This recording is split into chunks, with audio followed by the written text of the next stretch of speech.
She said that American soccer fans, most of them aren't smart. They don't know the game. They don't understand. Gio. That guy Gaspacho. Forbes could take a lame gorilla, okay? Advice, did you know that Arsenal died? He's got me buzzing. Up the top.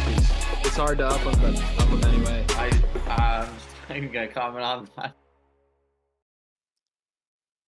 Welcome back to Footy with the Boys. We have a special FA Cup / slight Premier League / US Men's National Team CONCACAF Nations League episode here. We have a lot to get to, but Mike, we can't go too much further and into US without speaking first about that FA Cup. You had Chelsea go through, Man City go through, but the game between Manchester United and Liverpool took some headlines here. That game was a wild game. Kings of the comeback, Liverpool came back on. Nick, you had some thoughts on this, and man, what a wild one here. Erik ten Hag gets to a semi-final for a trophy. Yeah, we need to. I was cheering for Man U.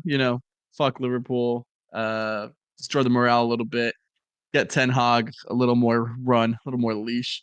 Now we gotta quit the games, boys. We need Man U to lose bad.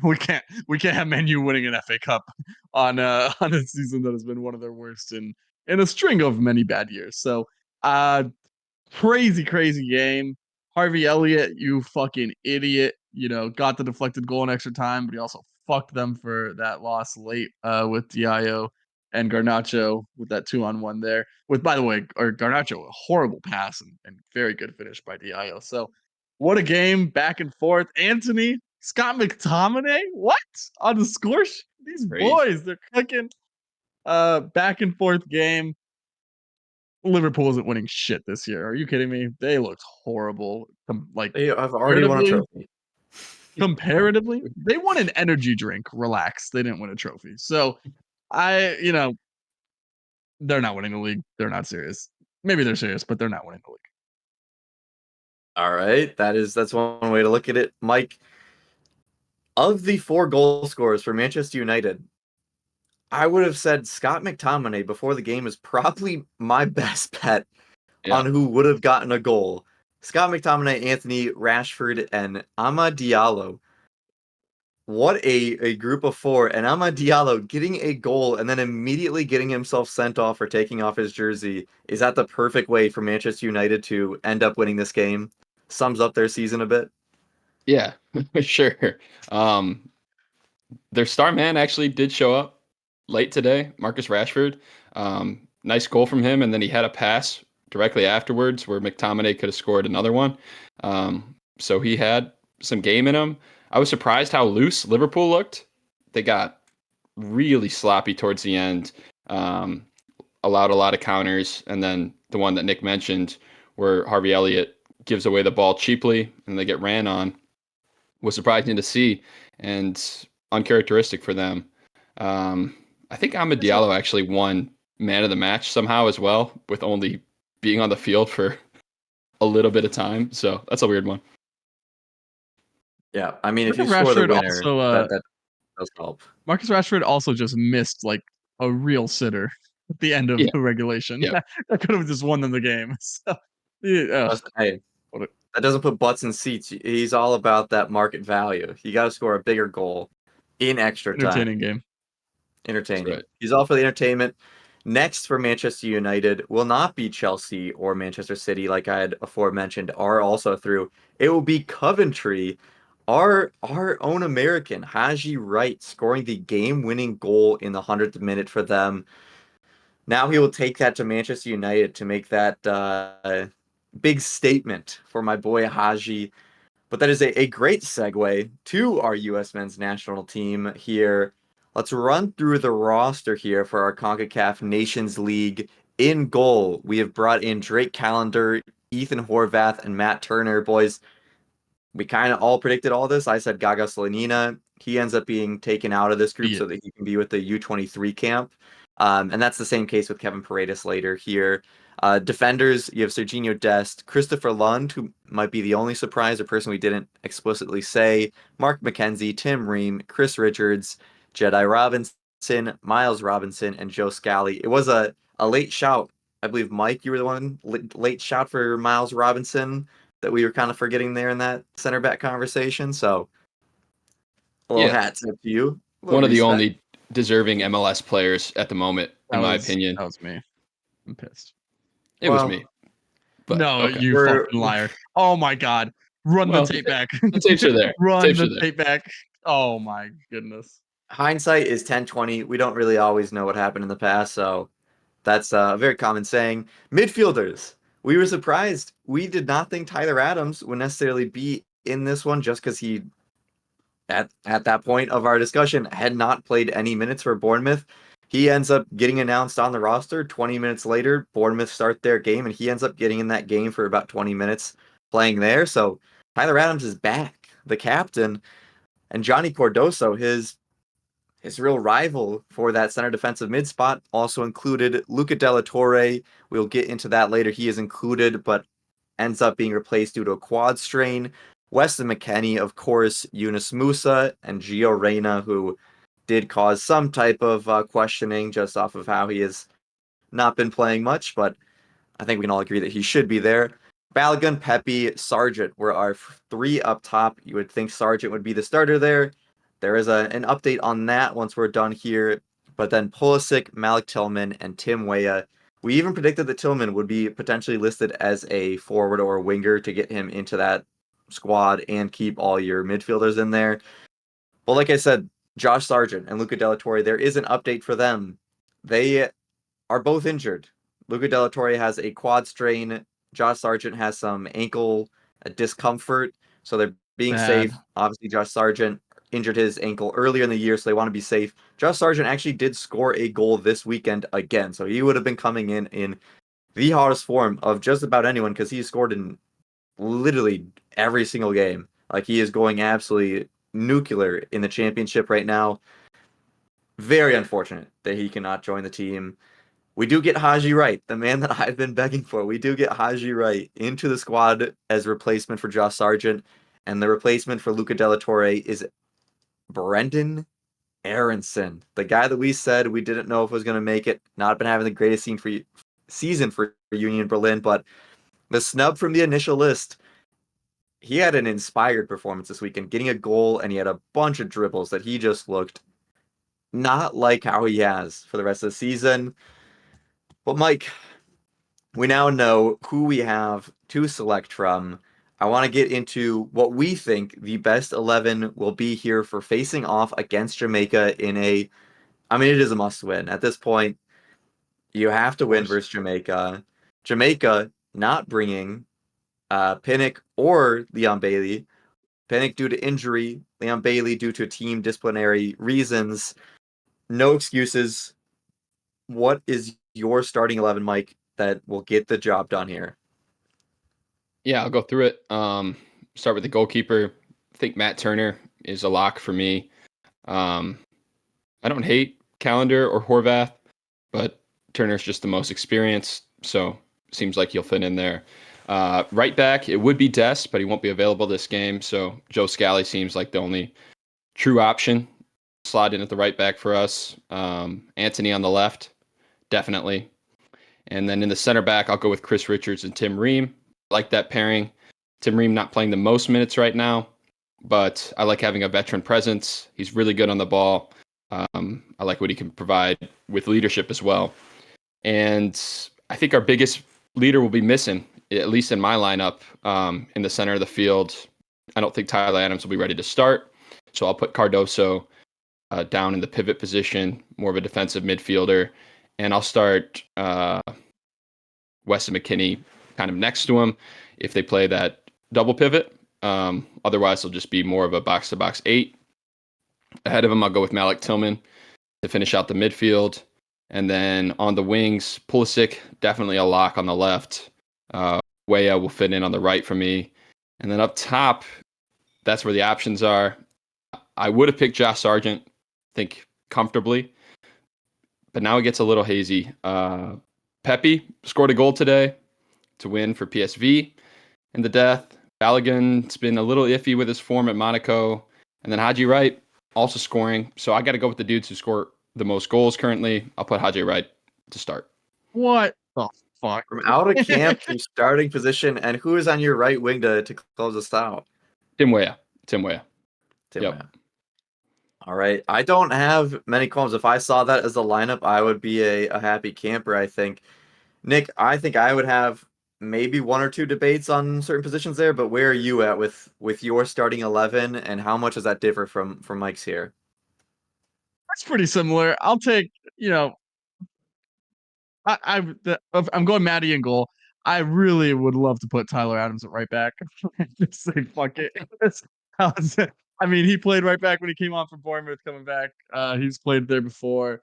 He's a leader. He's the energy. I think it'd be great to have him on the field. But also, That seems like a bit of a fuck you to Joe Scally for him working so much, playing so much for I get that. Mönchengladbach, and then never getting the start.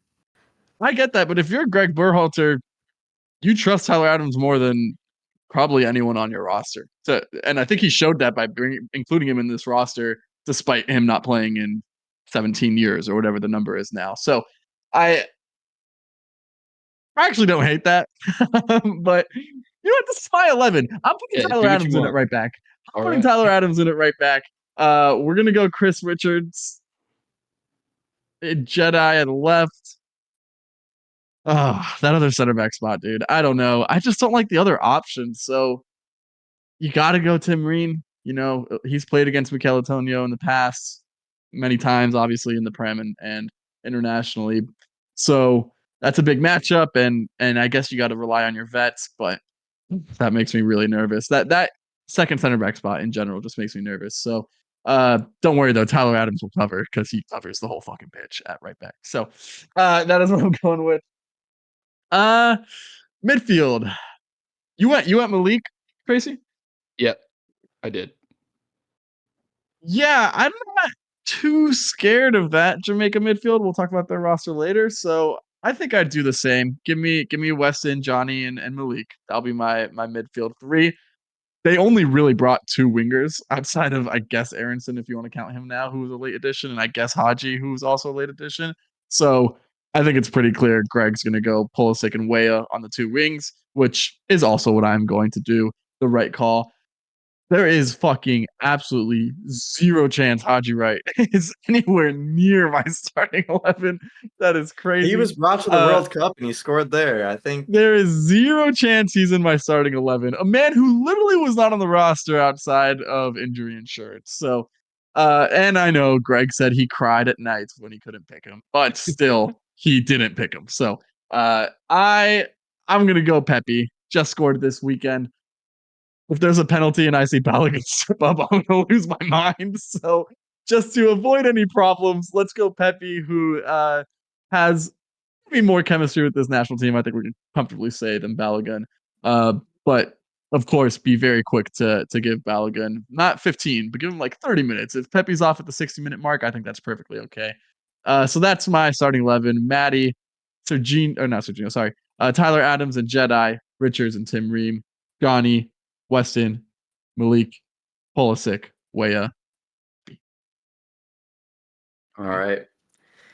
I don't have too many qualms other than I think Tyler Adams may be a bit rushed to put him back at right back, where I'm sure there'll be quite a bit of running. This is my 11. And, I think our lineups are somewhat similar. Serginho Dest being out because of him punting the ball in a non-really needed game.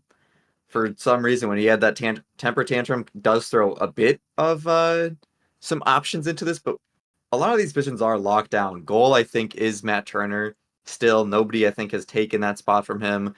Right back, I think you do slot it to Joe Scally. He's been playing well for Gladbach.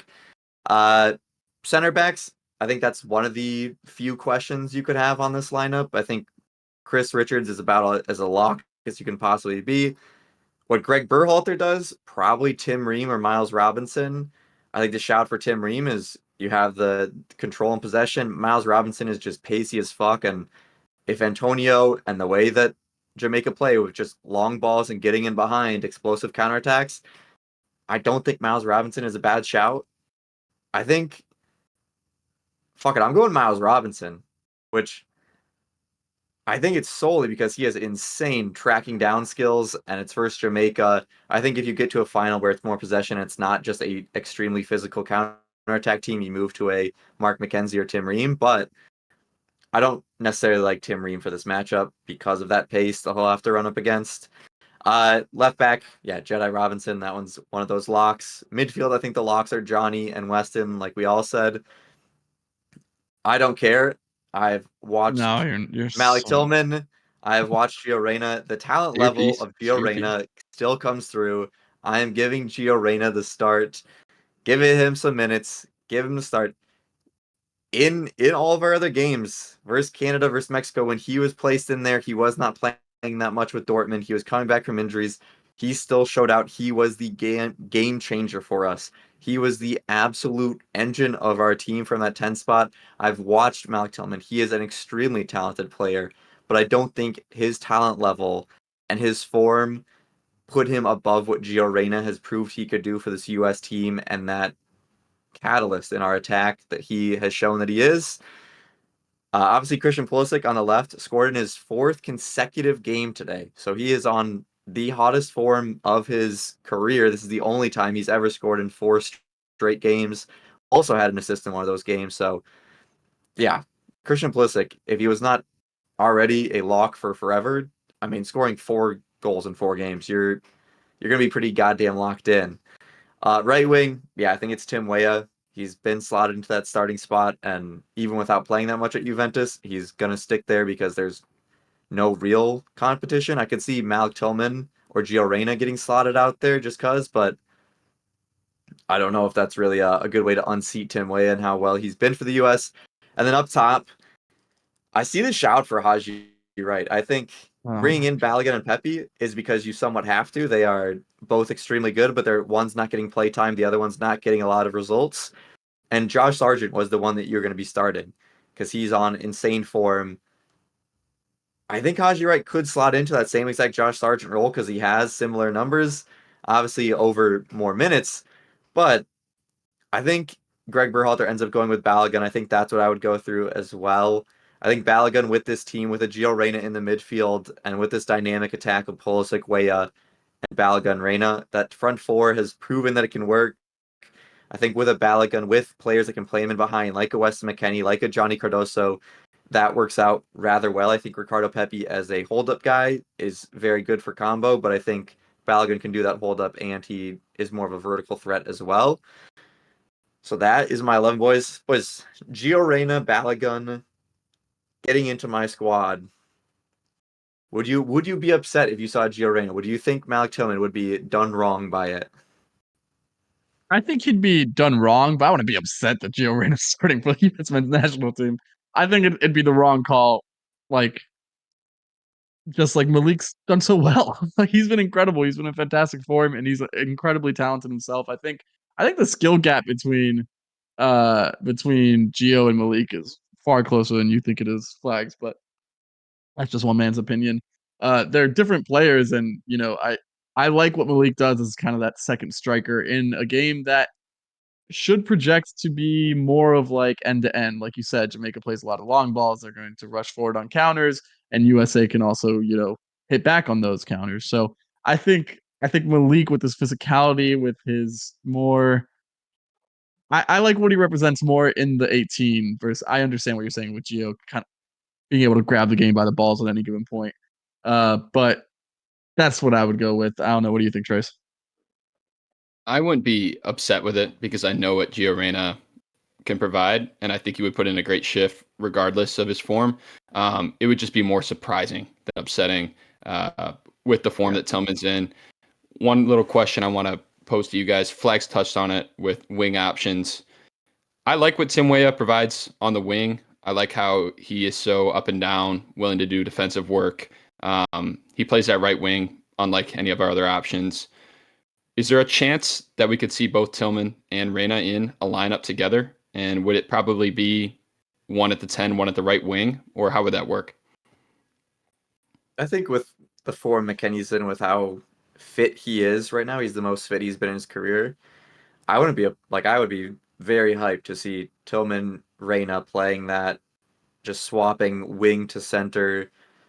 Somewhat how Pulisic also starts to drift in. I think you have to play with Balogun then, or play with Haji. I don't think you can play with Pepe because they're going to have to drift out wider and be able to make runs outside if everybody's drifting in and out. But yeah, I wouldn't be opposed. Nick, you were shaking your head though. What are you trying to get at here, boss?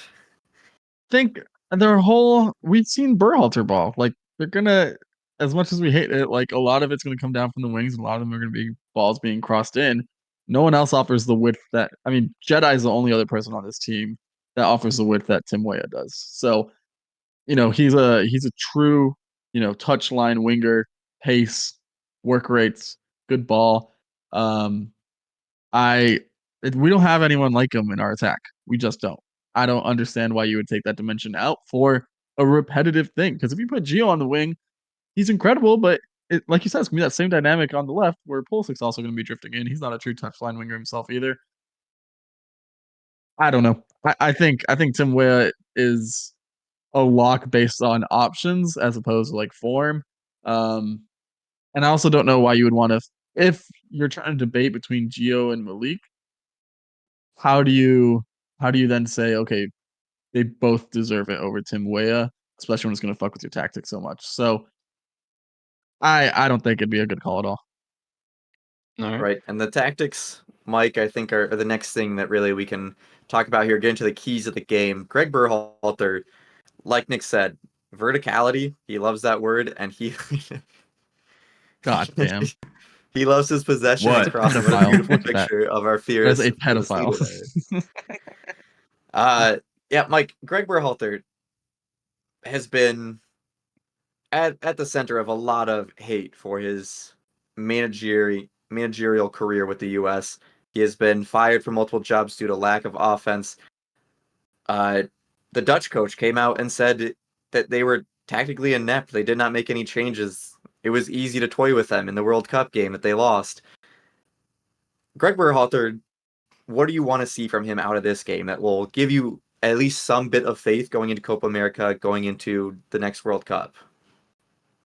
I want to see him in a V-neck sweater because boy, he put that shit on. Yeah, That's a fit right there. Look at that shirt too. What the fuck? Right, dude, collar's way too big. I don't know what's going on, dude. That's crazy. Tactics wise, I want to see him be willing to adapt, willing to change quickly, identifying things in the game that aren't working, weaknesses in our defense, weaknesses in Jamaica that we can expose, and try to implement some adjustments. I don't want to see the same style of game throughout the entirety of a 90-minute match. So things I could see, the physicality, the directness of Jamaica that we're expecting to see. If he starts the midfield with Cardoso and he's really not impactful, the midfield lines being broke too easily, there's options to chase loose balls, snuff out attacks. If you make the adjustment to bring Tyler Adams on, I mean, that's something that he's identified in the game. I'd like to see that. Same thing you mentioned with the starting options in the back line. If Miles Robinson is a better fit for this game because he's more of an aerial threat, he can track back better. He's more physical than Tim Ream. Play him because that's you identifying tactics. You're not just playing Tim Ream for the sake of playing Tim Ream. So I think it's going to come into the lineup he puts out there, the substitutions he makes, and in the attack, it'll be a little bit more niche or not cut and dry because he'll have to adapt the game plan. If we're putting in crosses and they're just being snuffed out, we're not getting on the end of balls. Can we be a little bit more dynamic through the middle? Can we get the ball to Malik or Reyna and try to break them in? If Balogun's up top, can we have some interchange between our midfielder and our striker? Those are the kind of things I'm looking for. But mostly it's just adaptability. Yep. And Nick, we can talk about what we want to see from Greg Berhalter, but Jamaica are coming to this one. They want to make a statement. What threats do you see them posing in a game here that you would say is very much so the U.S. is for the taking, so Jamaica doesn't have much to lose? They don't have much to lose, and their biggest strength can be maybe arguably our biggest point of weakness with a physical, fast striker who is also very good at hold up play and a very well rounded striker in Mikel Antonio. Premier League proven, obviously been a central figure for Jamaica for a long time. So he is obviously going to be the main threat, as we mentioned earlier. Leon Bailly not there. Ethan Pinnock, who for my money might be the best center back in CONCACAF right now. Like he's also not there. It should be a U.S. men's national team win. But there's still real quality within that Jamaica squad, specifically Antonio, also Demarai Gray on the left. Our first choice right back being out might actually be a good thing because I can see Serginho getting cooked a little bit by Demarai. Joe Scally, a much more defensively solid option, who I fully expect to start there, despite my Tyler Adams pipe dream. So, there's going to be real threat there. That midfield, Dick Cordova Reed is like a Walmart version of Tim Weah, also a good player. I don't know. I think there's talent there. There's some threats, but this has to be a win for the U.S. men's net. This has to be a win for Greg Berhalter. Like him winning isn't going to make me feel any better about him, but him losing, like you cannot lose this game at all. It is very important that you at least get through to the final, and then honestly, you should be winning that final too if you're going to be serious about Copa this summer. Yep. I think you kind of nailed it right on the head. There are some key players for Jamaica that, even with Bailey out, you still have to worry about in the US's greatest weaknesses. Key players, I think, for the US to watch out for here. Johnny Cardoso. I think he has absolutely killed it in Spain, and he is absolutely deserving of the starting spot here, but you do have to earn it at the international stage as well as just having good form. I think you need to see Johnny Cardoso have a good game here, fit into the So system, excited know to what watch he's him. doing. I'm excited to see him out there. I think the other keys, one of them is Malik Tillman. There's been a lot of talk about him, Gio Reyna, who should be the starter, who should do whatever. The last game that Malik Tillman played, he had a good amount of chances that he was pretty wasteful on. This is a chance for if you want to be that number 10, if you want to be seen above Gio Reyna, you do need to prove it in a big game here when you get your opportunity. A lot of these players now, there's a lot of competition for every single spot on this starting 11, and that is why we're able to have debates on a lot of these spots. This is one of the most competitive spots, is that number 10 with Gio Reyna, Malik Tillman. Make a claim on it, Malik Tillman. Make a claim. And finally, the striker position going into this game, I thought was going to be Josh Sargent's to lose, and I feel so bad that he does not get that opportunity to kind of lock it up with a good performance here. But it also leaves that door open. And if you are Balogun, if you are Pepe, and you want to be that first name off the list in Copa America, if you want to make the roster even with how impressive all the strikers are doing, you have to prove it. And so a good camp here would do that. I think whoever starts, whether it be Balogun or Pepe, is that final key player that you do need to prove yourself. You need to be able to score. You need to at least combine and create goals, get an assist, get a goal, get your name on that score sheet so that you cannot be dropped for, quite honestly, a plethora of striker options that are scoring and scoring in plenty. You need to be out there scoring. Boys, any final thoughts on the US before we get into our recap of the Premier League here? Score predictions? Score prediction, Trace. Oh, 3-1 USA. Goal scores. Pulisic, for sure. Pulisic. Well, if I'm putting Haji Wright in there, he might as well score, right? So Haji Wright You motherfucker. and Big West and McKinney. Let's go with the star names. Why not? Big West. Wow. I'm going to go with 2-0. Don't think they get quite up to 3-2. One early-ish, and then I think they get one late to ice it. I think Pulisic gets one, and I think that I'm going to say Malik Tillman or Gio Reyna gets the other. Nick, what about you? Are you as confident as us? Me 5-0 U.S. men's national team. 5-0. And we're going to hang a fucking 5 burger on these motherfuckers. They're missing their key players. That back line is still hanging on to what's that name? Michael Hector? Like, God, what are we doing here? This for the form that we are in, for the players and talent that we have, it's time to make moves. It's starting here. We're laying the groundwork for Copa. Give me 5-0. I want a Pepe and Balogun goal. Give me a Yeah. Pulisic goal. And then I'll take Malik and Chris Richards. 5 different goal scorers. Love it. Five Wow. different goal scorers. Nick, I would 100% be on your boat.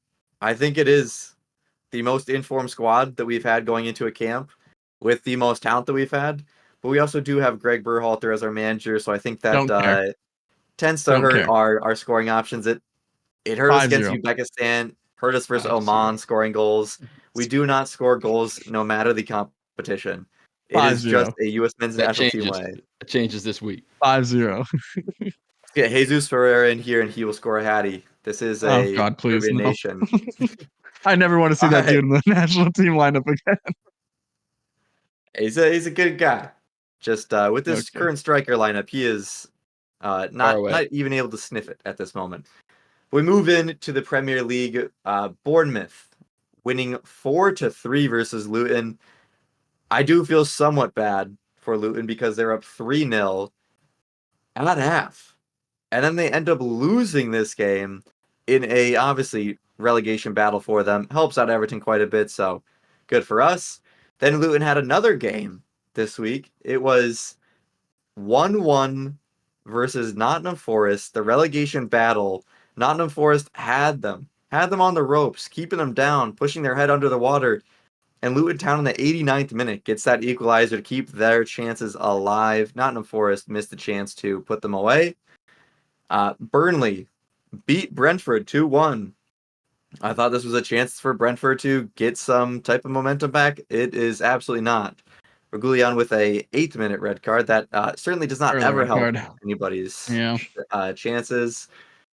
Villa and West Ham tie 1-1. So more points dropped by Aston Villa here, not helping their charge. But they're helped just as much by Tottenham, who lose to Fulham 3-0.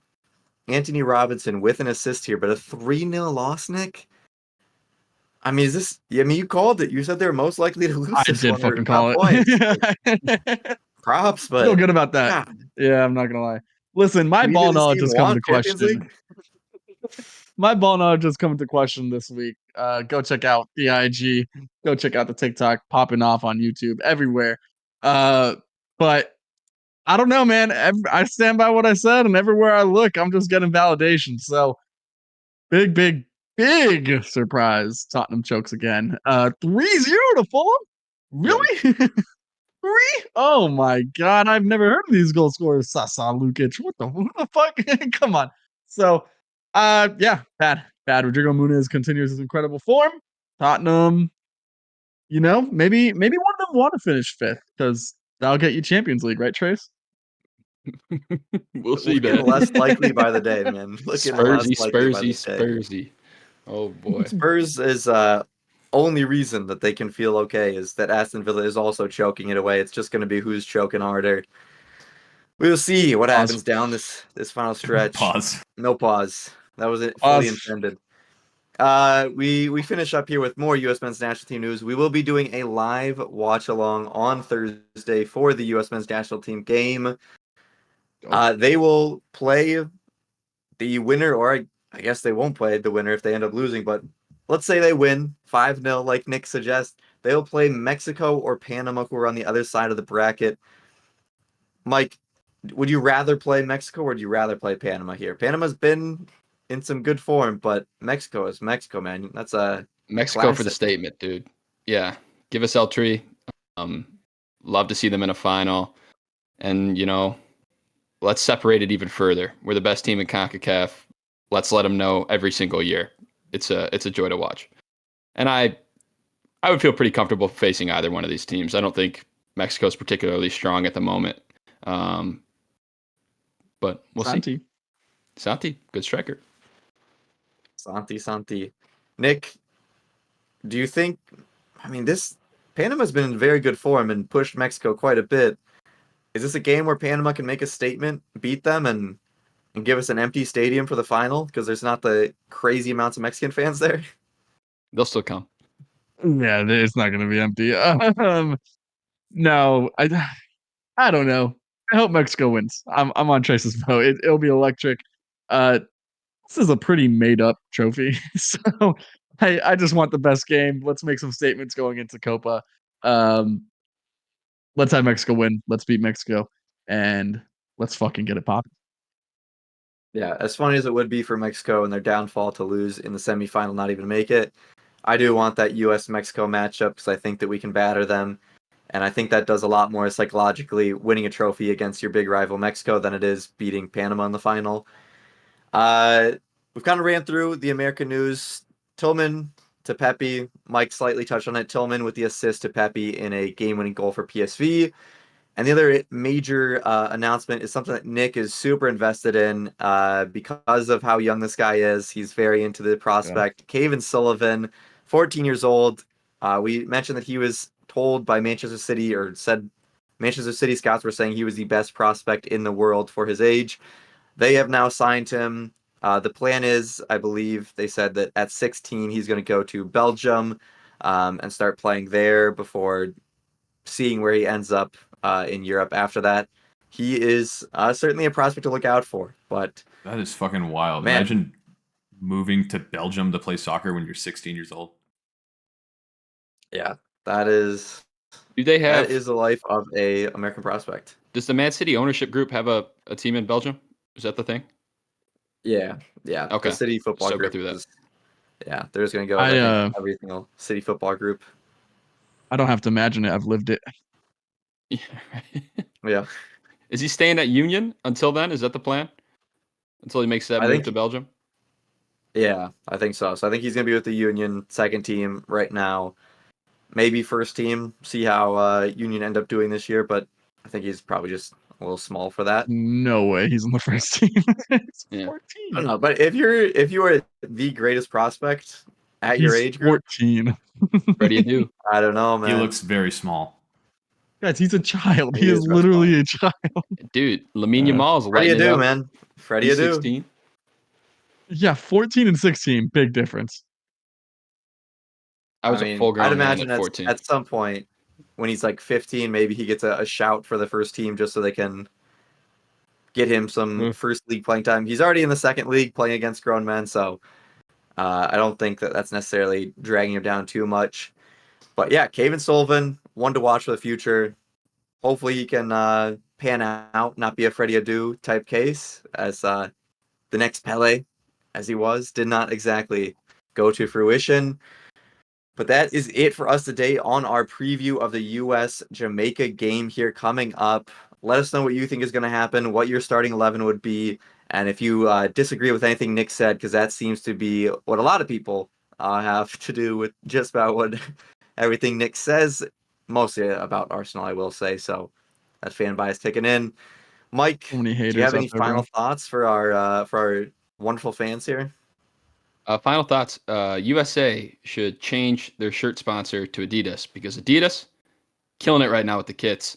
Mexico in particular, I can't rock a Mexican kit for my allegiances, but man, are those well done. And the mock-ups I saw for the USA League kits, albeit better than the World Cup, not much. They leave some room for improvement. Yeah, the U.S. jerseys will actually be announced tomorrow. So this is the last day of the World Cup kits for the U.S. We are now going to be moving into new kits. Nick, let the people know what you want your lasting message to be here, all the haters. I know. Sometimes you just gotta be the one to say I'm right and the rest of you are wrong, and I'm sorry, that's just true. Because I listen, a lot of you don't know ball out there. That's all I'm saying. And it's also great to have you as fans of the show. So up the Arsenal as always. Up the Arsenal. We'll see. Ball does not lie, so we'll find out what happens here in the Champions League, Arsenal and Bayern. A lot of people have opinions on Nick's confidence towards Arsenal. Thomas Tuchel does give him somewhat of a reason to have that confidence, though. Until next time, we will see you on our live stream for the game. Peace. 5-0.